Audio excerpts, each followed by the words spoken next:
Hi and a big welcome back to my channel. Today I'm going to talk to you about this, hospitals and medical treatment in China in comparison to the NHS in the UK. Right. Hi and a big welcome back to my channel. So this is about China and the UK and some comparisons around the world, you decide.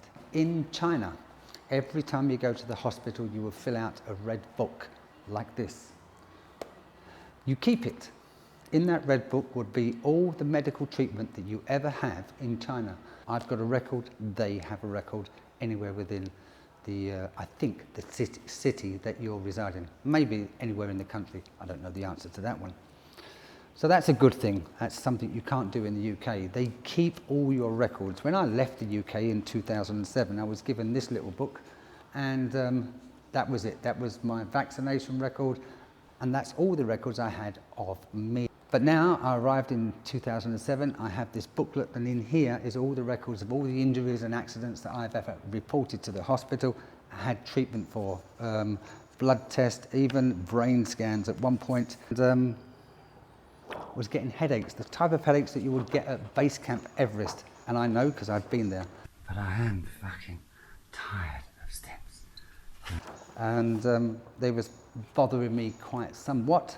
And so I had some x-rays done on that. Just simply walk into the hospital, tell them my problem, and they gave me a scan of my entire brain. Quite empty, I guess. But anyway. It reassured me. I got treatment that day, and for the next 2 days I was on some mild medication to help with the problem, and it disappeared. But what helped me the most was the reassurance that I got treatment straight away. There's been a few accidents I've had along the way. I like mountain climbing, I like hiking, I like cycling, and I'm a little bit robust. And when the body ages, it's not quite so agile as it used to be when I was young, and thus I encounter a few injuries. Along the way. I've had cycle accidents, I've had falls down mountains, little falls like this. And this. And I've also, like I said, I've had accidents on bikes, I've been hit by cars, and I've had a fight with a window.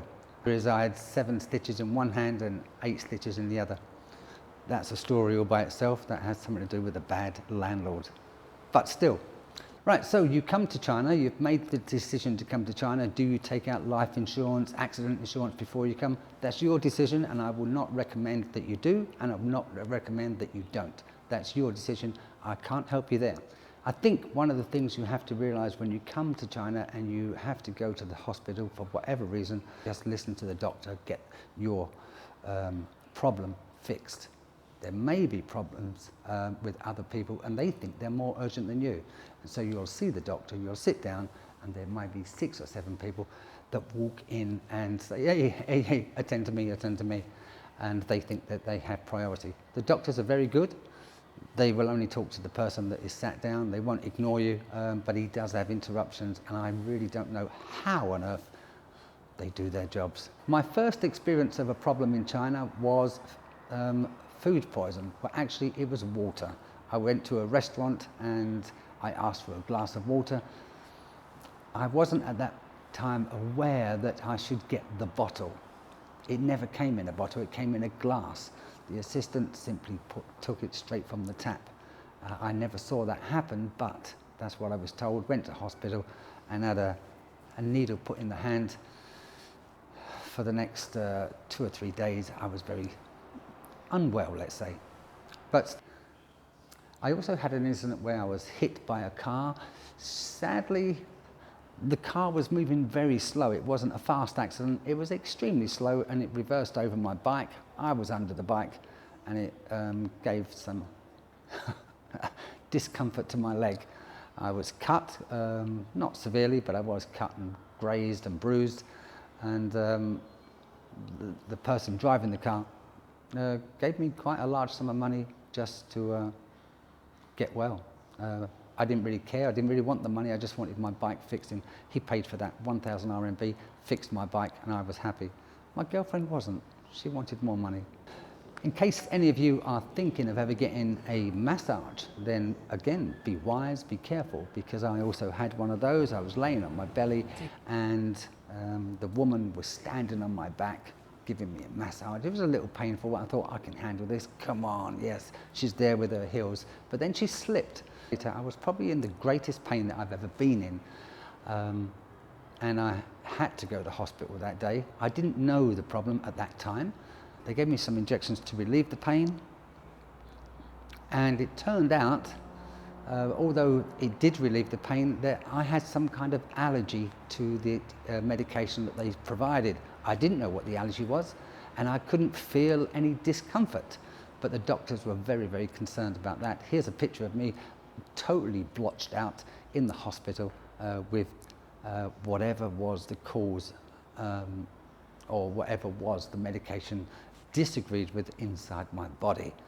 So carrying on with my life, there were times that I was under severe pressure, and I also encountered lots of palpitations, and went to the doctors, and they advised me to put a heart monitor on, and I wore a heart monitor across my body for 24 hours, and I did that 3 times, and I was extremely overwhelmed at the precision that the doctors allowed me to use this equipment and get a defined answer to the problem when my heart was racing, when it was palpitating, when it was slowing down, during my sleep or during work or exercise. So that was really good and very, very reassuring.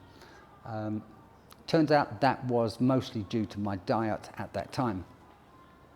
Also in my late 40s, I had dental treatment here in China. I had quite protruding buck teeth, and I went to the dentist, and for 3,000 RMB, they removed 3 teeth and replaced it with 4 at the front. The roots are still in, so it didn't change or alter the shape of my face and make me look gaunt. 2003, I went to a doctor's with a friend here. I went to a hospital, and I'm going to give you a short video of that encounter. It's called a 9D scan. It's a bit like I think a CAT scan. It scans the entire body and looks for faults and problems with inside the bones, the veins, the brain, everything, all the organs. And so my friend had that done, and they turned out to be quite well, and I thought, okay, well, let's get that done as well. That cost 100 English pounds. Wow, 100 English pounds to have an entire scan of the body. So I had mine done and thinking I was okay, but prior to going in there, I was given a time, right, this is your time. I was sat down, waiting, some people came in, done a bit of shouting and arguing, and they pushed in front. Some more people done the same, and then some more, and it turned out about 6 people went in front of me, and I started to get stressed out.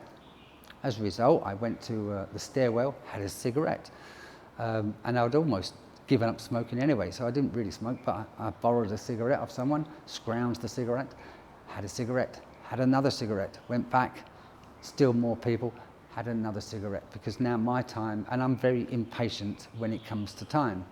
I also had 3 cans of Red Bull, and then went in for my scan and expected everything to be okay. Well, according to the scan, I should have been dead. But the doctor took it serious, I took it serious too.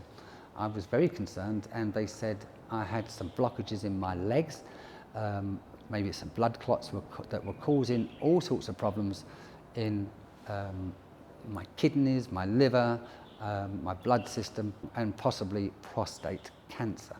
Literally the next day I went to a hospital, a general hospital here, and got checked out. And this is what a hospital is like. It's busy, there's lots of people, you make your appointment, you sit around, again, everyone's watching what you're doing, and yeah, then you go and get your blood test. You get the results the same day, or at the latest, the next day. How good is that? That relieves the mind. So I got my results. I then, because of visa reasons, I had to go back to the UK, so I thought, right, I'm going to get this double checked from a British doctor. And that's when I discovered how bad the NHS is, the National Health Service, which should be renamed the International Health Service. Sorry, a bit of humour or sarcasm there. I went there and they said, you can't come here to make an appointment, you must go home to make an appointment. How absurd. I was at the doctor's office. I sat down and made the phone call. When she saw me through the window making the phone call, she hung up, came out the office and said to me, you must go home to make the phone call. Really? That's what it was like, just to make an appointment. So I went home and made the phone call. So you can make the appointment now for 2 weeks' time. Right, okay.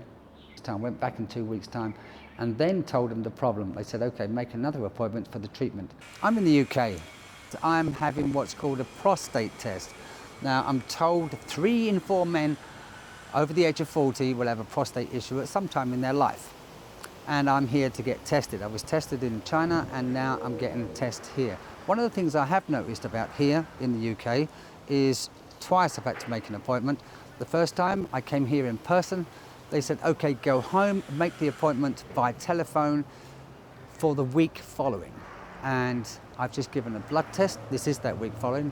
And now they've said I must go home and make a phone call next week for an appointment to see the results of the blood test the following week. So although the service is good, it's very delayed. Also all about next week, next week and next week. It's always next week. Anyway, so there we have it. I'm quite happy with the service. All the staff are women. I don't know why. I didn't see a single man in there. Most of the staff are overweight. Maybe that's just whatever. It's just an observation. And I don't know why the ladies' toilets are open, but the men's, when I say open, the door's unlocked, but the men's toilets is combined with disabled toilets and they're locked and you must ask reception for a key. Why don't they trust men? In 4 weeks' time, they gave me the results of the blood test. And they said, we can't see any problem. But I said, well, okay, well, I still want to get the prostate checked. It took 7 weeks to get the prostate checked. Here's a video of me coming out the surgery back in England. We're now on week 7. My appointment has been completed. The results are good and the treatment was good. The conversation was good with the doctor. But the waiting time was rather long. 7 weeks were told to from start to finish, but still, yeah. So 2 or 3 weeks after that, I had my visa and I was coming to China. So my comparisons with the UK and China is affordable. I mean, all my treatment in China, the most expensive was the dentist, and that, like I said, that was 3,000 RMB. Yeah, the brain scan wasn't that much. The 9D scan of my entire body wasn't that much. So, getting a full bill of health, yeah, something may happen in the future, something may happen tomorrow. But being told, given the results, good or bad news, when you're given the results in confirmation and in writing, in the little booklet, you've got it in hand, is such a relief. Waiting is devastating. There you go, that's my take. If you've got an injury of any kind and you're in China, it is affordable. You can get it done straight away. And yeah, I had a dear friend who had discovered he had breast cancer, and within 9 months of discovering he had breast cancer, he had completed his chemotherapy, had all operations, had the cancer removed, and now he's back on the road. His name is Lee Barrett, and he's done several videos about that. So thank you very much for watching. Let me know what you think. Have you had to have medical treatment in China? And are you afraid to have medical treatment in China? I hope one day that China will open up a visa for medical treatment. I think this is something that it's doing wrong. Its treatment is first class, and I hope they open up a new type of visa where you can just get medical treatment and then shoot off back home. Thank you very much for watching. Take care. I'm sorry this video went on too long. I think it may have done 20 odd minutes, but judging by the analytics, a lot of people watching this are my age and experiencing similar problems. Take care, all the very best, and thank you once more for watching. And please drop a line. Me, I'm going to go out here. Take care. Bye-bye. Medical centre, doctor's surgery, and I must say, overall, a pretty good service. The staff, the doctors, all work kind of like the best they can. I'm not going to put any blame for any delays on them. It's the system. It's just the way it is in this country, and everyone is used to it. I'm not used to it because I've been out of the country for 15, 16 years, and in China you can just go, find out the problem, and start the treatment on the same day. So why is the UK like this? Well, it's down, from what I'm seeing and from what I'm hearing, down to illegal immigration. The boats coming across for years and years now, and the whole system is just jam-packed. That's life, I guess. That's life, I guess. It's just the way this country's going. So, if anyone was to blame, it would be the government. Yeah, maybe as far back as Tony Blair. Take care. Thanks for watching.